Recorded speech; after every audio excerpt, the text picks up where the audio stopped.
Hello, good day. This is Jade again from Costas Chicken Breeding Farm. So in this video, pag-uusapan naman natin yung production type ng Rhode Island Red. But sa ganitong sistema, ang business po na ninyo ay yung pagbebenta ng 1-day-old na sisiw. Okay? Tsaka i-discuss din natin later on anong mga challenges, anong mga reservations ko personally. Okay? So, again, same data dito. Just sa video natin yesterday, no? Yung production type for table leg production. So, to recap, 7.5 yung capital natin, 100 heads, 50-50, no? 50 males, 50 females, and kinatay natin yung 40 na males, no? So, ang full data is nasa kabilang video natin, pwede nyo pong panoorin. Basta, all in all, around 32,700 ang yung magagastos, no? Para dun sa 60 heads na manok. Okay? And yung feed per bird natin per day is 110 grams lang. And then yung cost of feed natin is 40 kilograms. And cost of feed per bird per day is nasa 4.4 pesos. And ang per year, no? So 4.4 times 365, that's 1,606. So ibig sabihin yan yung mga gastos natin per hen sa isang taon. Again, na-discuss ko to more thoroughly dun sa kabilang video. And ang total cost natin sa lahat ng birds, no? So 1,606 times 60 heads, okay? Ng breeders, 96,360. Now, sa yearly egg production, again, gusto ko sana 200 lang ilalagay. But madami siguro makikipag-debate sa akin dito na mas higher.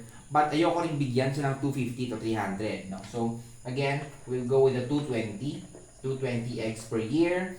Hatch rate natin, so kung ang inyong manok ay same age, based sa case, no? Assumption natin, same age, wala kang ibang manok, wala kang ibang breed na kasabay sa hatching, no? So, most likely, maganda ang ating hatch rate sa ganong paraan. So, sabihin natin 80% ang ating hatch rate. So, ang viable natin, merong kulang girl. Anyway, 220 eggs, no? 220 eggs times 80% na hatch rate, that is 176, right? So, sa 176 na manok with a 95% survivability, so 176 times 0.95, ang viable natin na sisiw na pwedeng ibenta at day old is 167. So, dinaway na natin dyan yung mga freebies, okay? Sa 95% na yan, okay?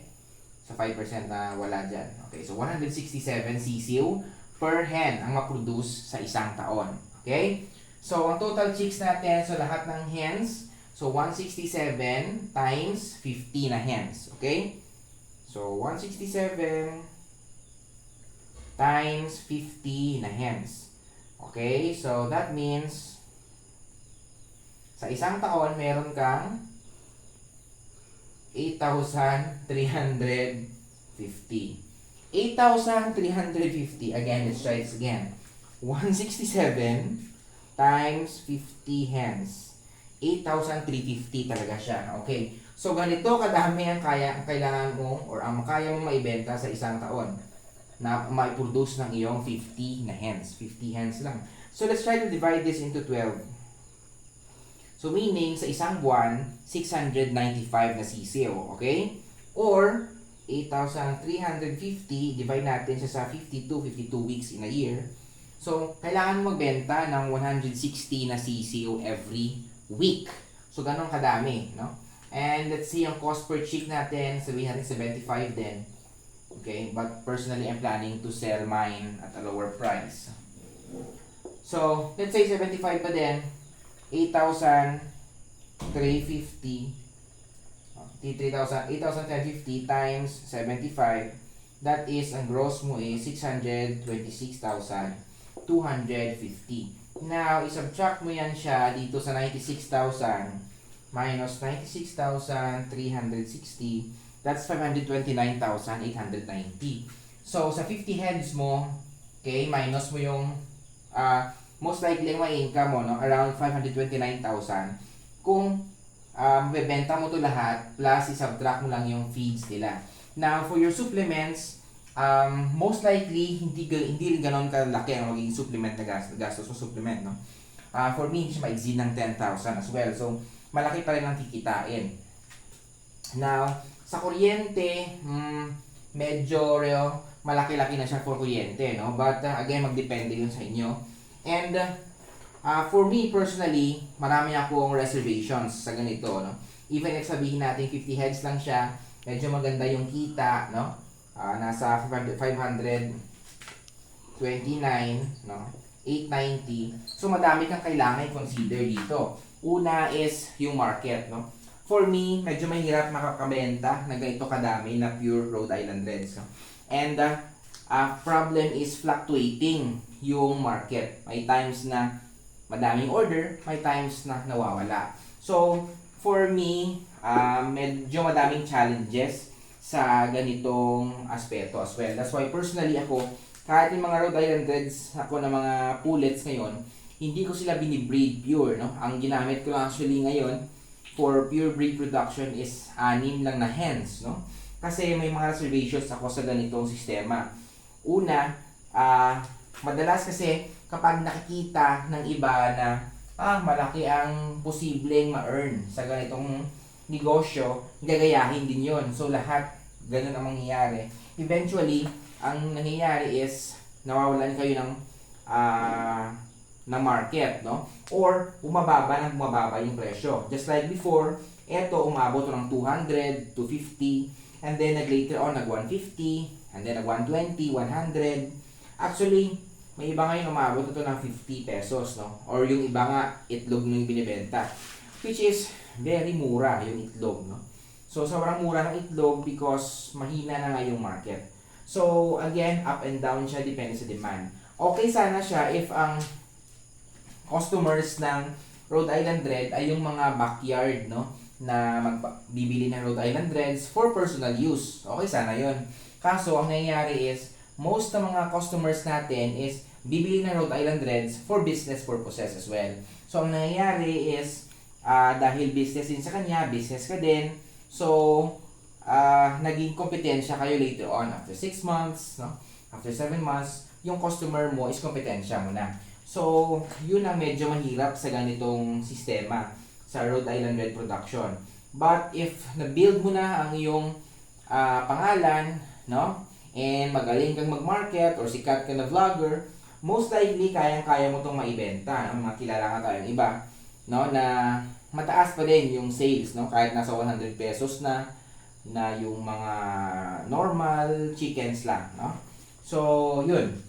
Wala akong pinapatamaan. I'm just saying the thought na as long as maganda ang iyong marketing, no, makakabenta ka talaga. But then, it's not for everybody. It's not for everybody. Yun ang gusto kong sabihin, no? Kasi iba kasi ang bilis ang bilis ma-entice na sa ganitong mga sinasabi. For me, kung papiliin ako, ito o yung Indio Gigante na milyon, mas paniniwalaan ko po yung Indio Gigante na milyon, no? Considering na mas mahirap yung erase, no? So, for me, if wala akong ibang manok, mas feasible yung kita dun sa Indio Gigante. Okay? Provided wala ka talagang ibang manok, sila lang talagang tutukan mo, no? But then, it's a gamble. It's a gamble kasi, what if ikaw yung ikaw yung casualty, no? Yung manok mo yung kahit gano'ng kaalaga, namatay pa rin siya. No? So, may mga ganong instances. May sobrang kakain, sobrang bilis niya lumaki, hindi niya kaya mo-support na kanyang paa. So, in a way, parang nadala ka dun sa casualty, sa mortality, no? So, yun. But then, again, this is not for everybody, pero may mga persons talaga na kayang maka-earn ng ganito or better, no? So, yun. Again, so, if may experiences kayo about this na pa-share ng inyong data, no? Or kamusta naman ang iyong bentahan, no? So, okay ba or not, no? Kasi ako personally nakita akong mga vlogs before, no? Na feature, ang laki na kanilang kita sa Rhode Island Reds, and then few months after, wala na sila. So, yun, no? Sustainability wise, probably sustainable, probably not, hindi ako sure. But if akong tatanungin mo personally, hindi ko ilalagay ang everything ko para dito na business. No? So, for me, it's not sustainable.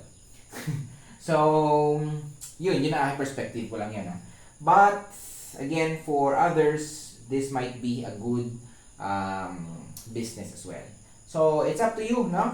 So, share your thoughts with me kung mayroon kayong gustong sabihin. So, this is Jade again from Custard Chicken Breeding Farm, and good day.